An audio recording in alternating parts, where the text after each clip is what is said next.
wala sa buhay mo ang tamang desisyon, mahihirapan kang makakalaya kung ano meron sa buhay mo ang nagpapahirap sa iyo kung bakit nahihirapan kang susunod sa kalooban ni Jesus Christ. Bakit?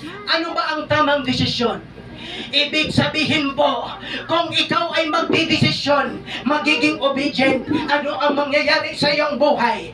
Kung ikaw ay magdidesisyon, hindi na ako malilate, ano ang iyong gagawin? Dahil po sa desisyon, nagkaroon ka ng motivation.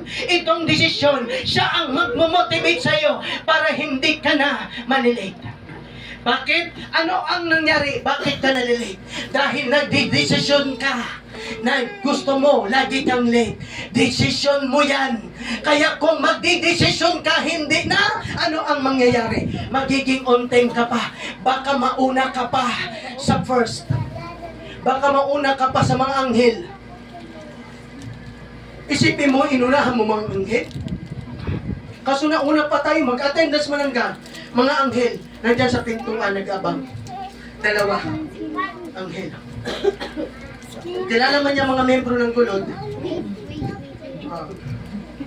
Alexandra. Check. Daniel. Check. Nandito na lahat. Wala pa si ano. Ano oras na? Anghel. Wala si ano eh. Ano nga, pagputos ka naman, anghel, punta doon sa bahay nila kung ginagawa. Anghel, tulog pa. Ay. Bakit tulog pa? Ang daming demonyo eh.